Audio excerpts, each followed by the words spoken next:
Isa lang yung sa akin, ang dami mo! Ang dami mong ganti! Stop it! Oh. It may affect my endorsements. Oh, wow.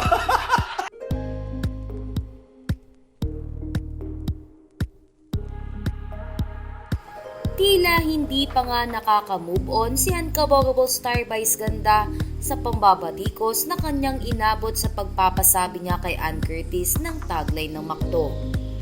Ilang araw ngang makalipas ang naturang issue ay napag-uusapan pa rin ito sa mga social media platform.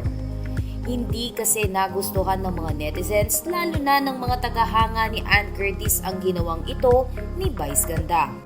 Nila ay maaari itong magmitsa ng pagkakawala ng kontrata ni Ann o di kaya'y ireklamo ito ng kanyang ine-endorsong produkto. Kagaya na lamang ng nangyari noon sa Bibo issue kung sana'y nabigyan ng warning ang aktres. Humingi naman ng tawad si Vice Ganda sa mga tagahanga ni Ann Curtis at sa mga manonood na nadismaya sa kanya. Ani ni Vice ay maayos sila ni Ann Curtis at ang pangyayaring ito ay dulot lamang ng lapse of judgment.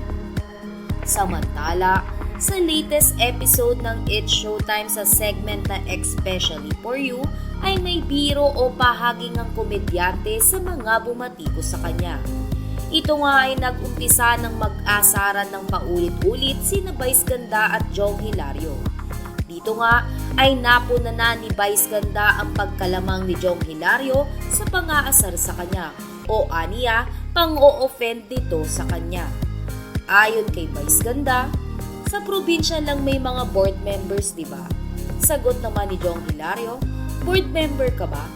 Agad naman na natauhan si Vice Ganda at nagsalita, isa lang yung sakin, ang dami mong ganti. Pagdedepensa naman ni Jong Hilario sa sinabing ito ni Vice Ganda, tinatanong ko lang, malay ko ba kung meron kayong LGO, board member ng LGO.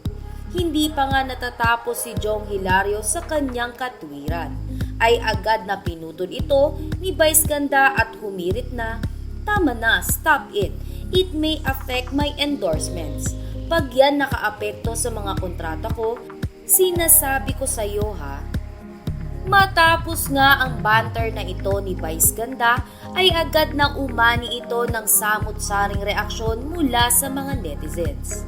Anila ay parang hindi natuto si Vice Ganda sa kanyang huling pagkakamali at nakuha pa nitong gawing joke ang nakaraang issue. May iilan naman na nagsasabi na napakawiti talaga ni Meme Vice dahil naisingit niya pa ito sa batuhan nila ng asaran ni Jong Hilario.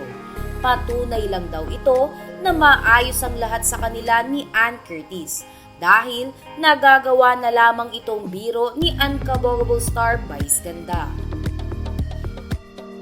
Isa lang yung sa akin, ang dami mo! Ang dami mong ganti! Stop it! Oh.